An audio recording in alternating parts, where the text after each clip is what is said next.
Hi, I'm Carol and I'm from Designer Stencils. In this video, I'm going to be giving you an introduction on how to use our stencils on everything from a fondant covered cake, and yes, you can use it on buttercream too, and cookies. After this video, you'll be ready to go onto our website, designerstencils.com, and we have an extensive array of additional ways to use our stencils on everything from chocolate and yes, even pie crusts.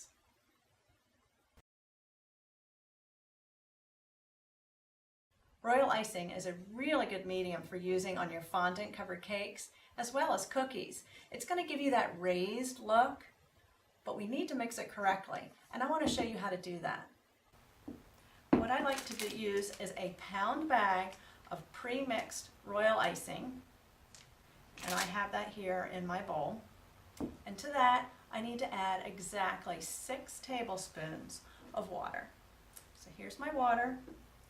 My tablespoon measure, 1, 2, 3, 4, 5, 6. Now I'm going to get my electric mixer. We're going to mix it on a low speed just to get everything, all the dry ingredients mixed together. And now we're going to switch to a high speed and mix this on high for a good 5, maybe 10 minutes.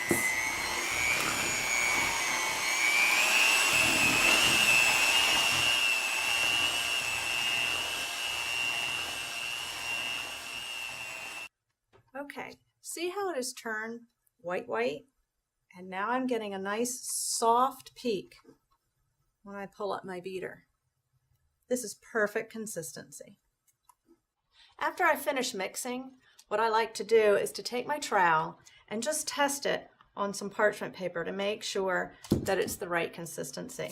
So I'm going to lay my stencil down here, get a little bit of icing on my trowel. See, it's just ready to drop off, but it's not going to. I'm going to spread across the stencil. Now carefully lift up the edge of the stencil. And there you go, a perfect job. I recommend that you practice on parchment paper until you get the technique down right, and then you can go right to the side of your cake.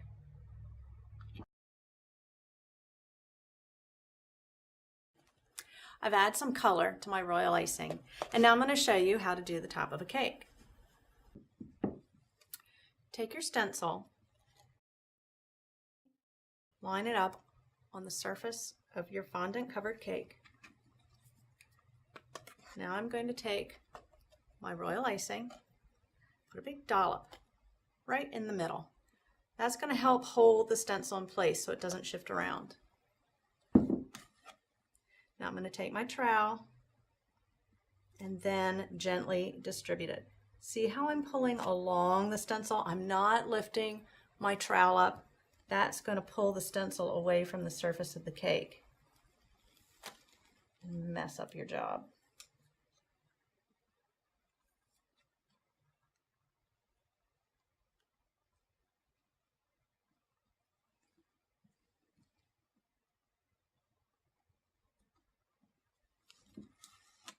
Now that I have it evenly distributed, I'm just going to spread it out. Now on the top of the cake, you can leave a little more of this icing on there if you want to have nice rounded edges, almost like puffy paint.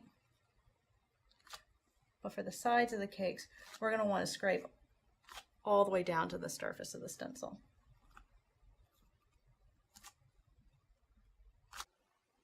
Now I'm going to carefully pull away stencil, and there you go.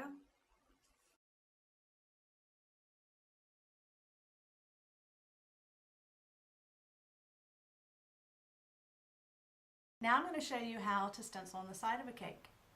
This is probably the hardest thing you're going to have to learn how to do, but I suggest you take a styrofoam form and practice, or invert one of your baking pans and just practice on the side of that. It's nice if you have an extra pair of hands to help hold the stencil flush so that the icing doesn't run underneath the openings. Another idea is to take dressmaker pins and stick them through your cake here on the ends of the stencil. Now, we do have another video online for our cake wrap kit, and I'm just going to show you quickly. It's using a latex-free, springy kind of a medical tape, and we wrap it around like this around the back side of your cake and clip it to both ends. See how it holds it right in place for us, and it's not going to mar your fondant on the back. The only problem is once you pull your stencil off, you are going to have to wait for your icing to dry before you can repeat this process on the back side of the cake. Now I'm going to take my icing, I'm going to spread evenly right across the surface of the stencil.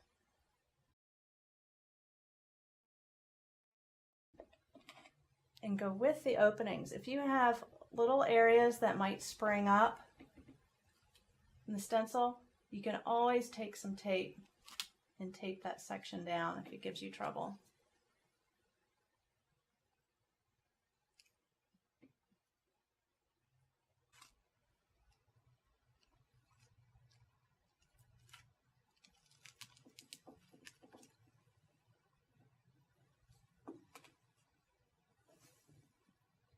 Now I'm going to gently release my clip.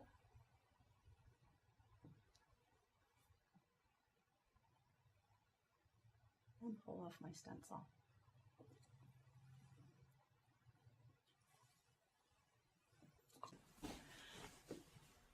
Now sometimes you might have a little area with a smudge where the icing might have run together. So before the icing dries, I like to use a little clay tool, or you can even use just a toothpick, and come in here and just gently clean it away.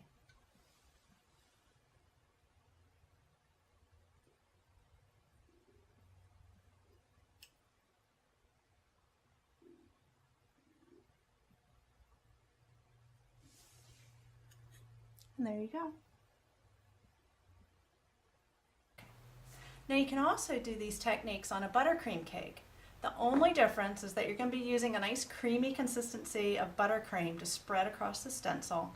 And you also have to make sure, now this is imperative, that the surface icing of your buttercream cake has crusted over. Use an icing recipe so that it does get hard. We do have one on our website, or just pop it in the freezer or the refrigerator for about 15 minutes and make sure it gets a nice crust on it. And just be very gentle when you're spreading that buttercream on there. You do want to use an extra pair of hands because I really think the cake wrap might make an indentation on the back of your cake.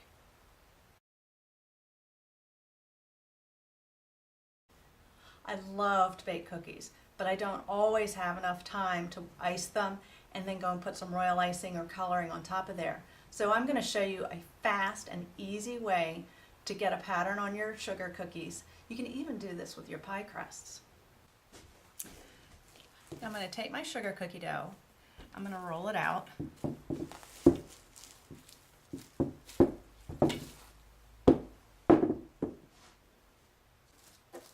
I'm going to take my cookie cutter and cut my shape.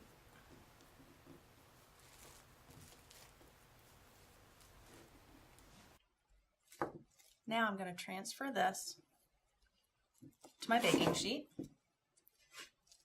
lined with parchment.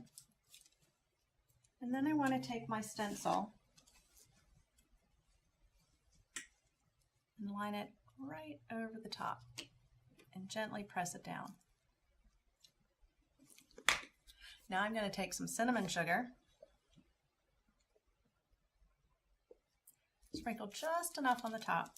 Then you can use your finger or a pastry brush.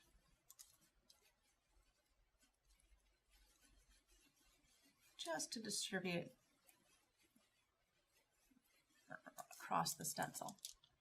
Now we need to be careful when we pull up the stencil that we don't shake so that all those extra little pieces of the sugar don't fall down through the stencil openings and wreck what we've done. And there we go. What we're going to do now because we're going to bake it. And the cinnamon sugar bakes deep down in there into a golden brown, just like this.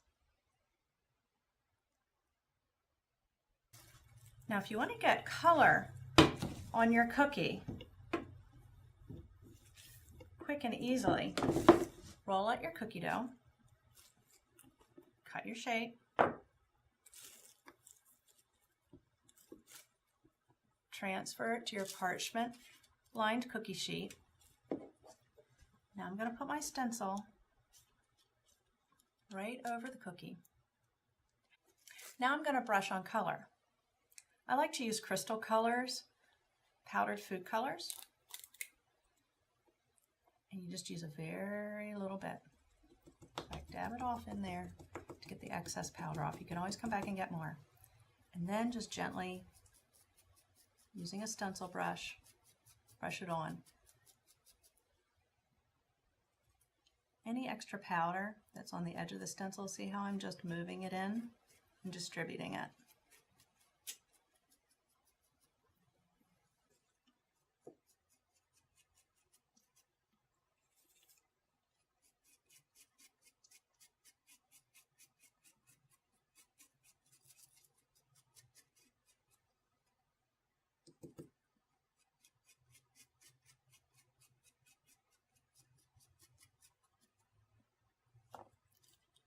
Now gently lift the stencil.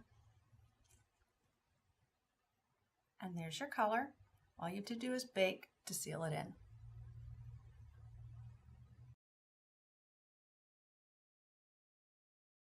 Now I'm going to show you how to make an elegant raised look cookie such as this. I'm taking a cookie, sugar cookie actually, covered in royal icing, is now hardened. I'm going to take my stencil, line it up over the top, and now I'm going to take my royal icing with my trowel.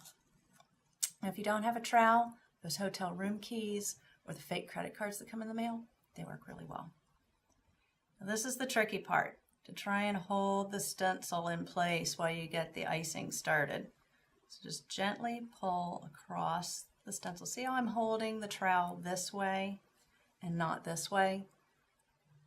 I'm less apt to pull on some of the really intricate cuttings that way. I'm just gently pressing the icing through the openings. Take off the excess.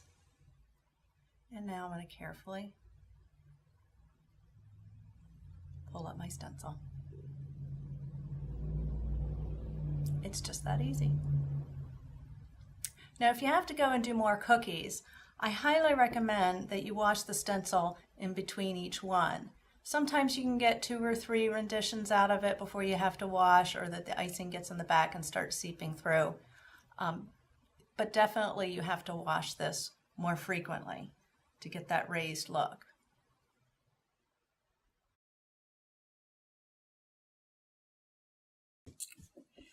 Here I'm going to show you how to take a plain royal icing covered sugar cookie and brighten it up with a variety of colors using a stencil. I have an artist palette and I've put in here some of our powdered food color. Now I need to make a liquid out of that, kind of like a paint. So I'm going to take some, right now I have vodka, but you could use lemon extract or any drinking alcohol, clear. See how I'm mixing that into a little bit of a paste. Now I want to take a paper towel and brush off the excess so I don't have a wet runny brush. Now I go to my cookie, line up my stencil, just as if I were going to paint my walls or note cards. I'm going to paint my cookie.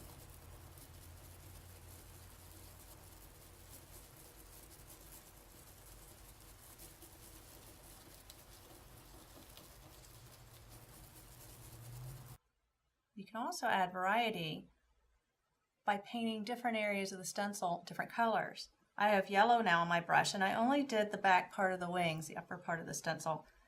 there in my blue. Now I'm going to take my yellow and paint right up to it, making sure I go over those openings just a tad because you want the colors to blend together.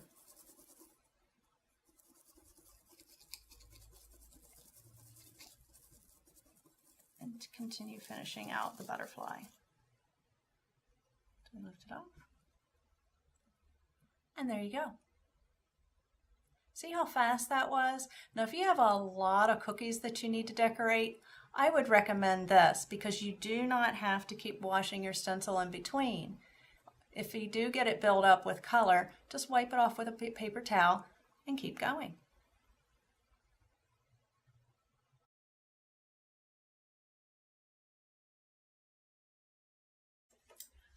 The type of stencil that you need for creating three-dimensional pieces is one such as this, where you have large openings. We call this a production piece. You're going to be creating a whole bunch of butterfly wings at one time that you can then store in an airtight container once they're dry. For our butterfly wings, I'm going to lay the stencil down on a piece of parchment. Then I'm going to take colored royal icing and spread it thickly across the stencil openings.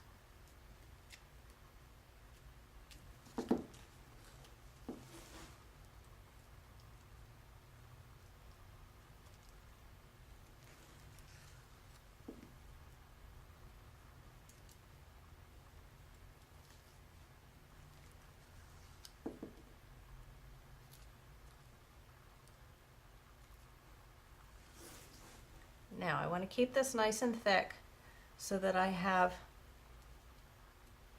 a nice, thick and durable butterfly wing. Otherwise, it'll tend to break on me when I try and peel it off after it's dried. Now I'm going to put one finger on my parchment, with the other hand lift up the stencil. The edges of the wings are puckered when you first pull the stencil off. But just give it a little shake.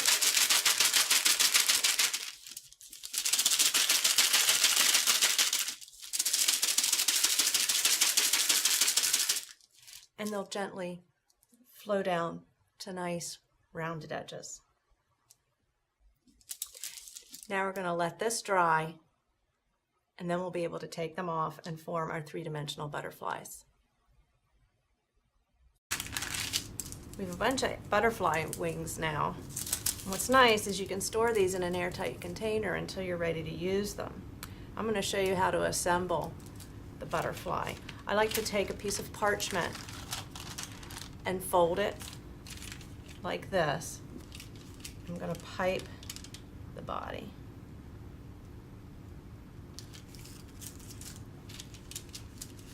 Then I'm going to take one wing, stick it in here, and the other wing on the other side. Now we're going to let that dry, and after we'll be able to pop the whole thing off and have a three-dimensional butterfly. Now our butterfly is dry. I can pick them off, and there we go.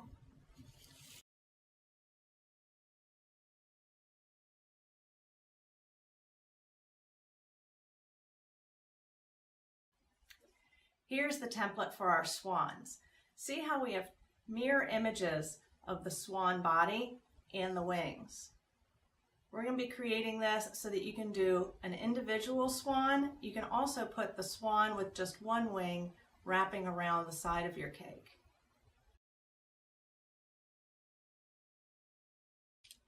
Take your stencil and line it up with a piece of parchment paper. We are then going to take our royal icing, and this time we're going to use quite a lot of it. You want to build up these pieces so they aren't so fragile and break on you.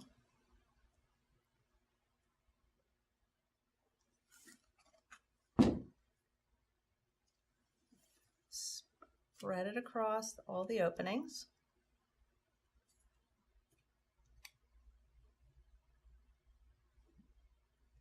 and then even it out.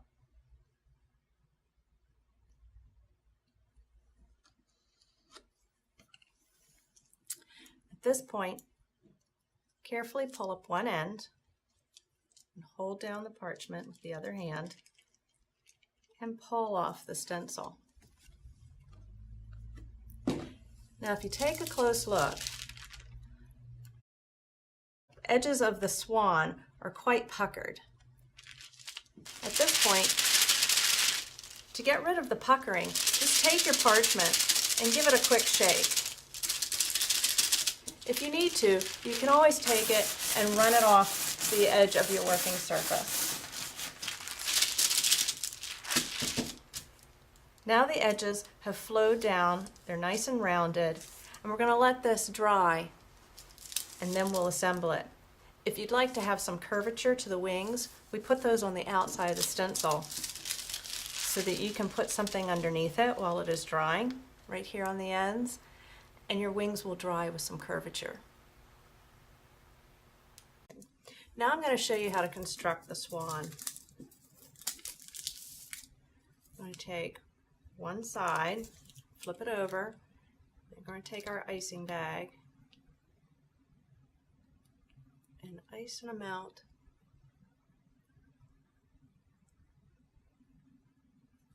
like this.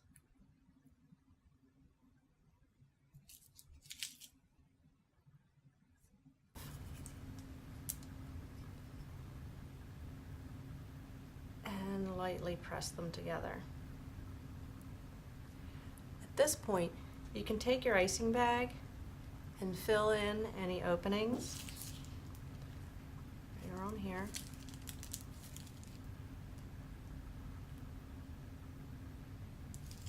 And then clean it up with your finger.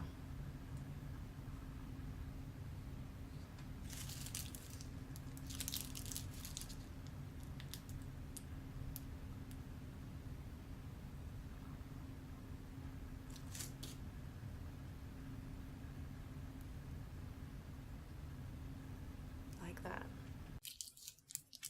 Now we need to get this to stand. So we're going to put a dollop down here on our parchment paper.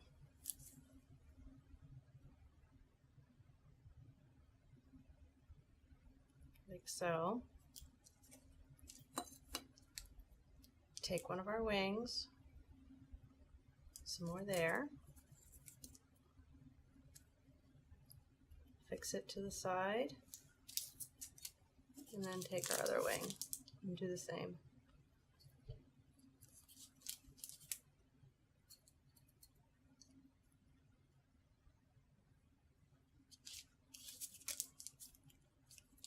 Now we can go back and make it look like little waves down here at the bottom.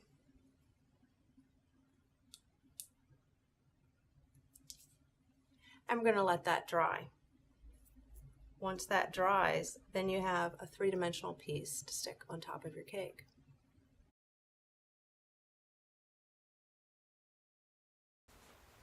Well, that wraps it up for my demonstration today. Thank you for joining me. I hope I've been able to enlighten you on the different uses of stencils and that you're not so scared now, that you can go and try. Practice on parchment paper first. Just remember that.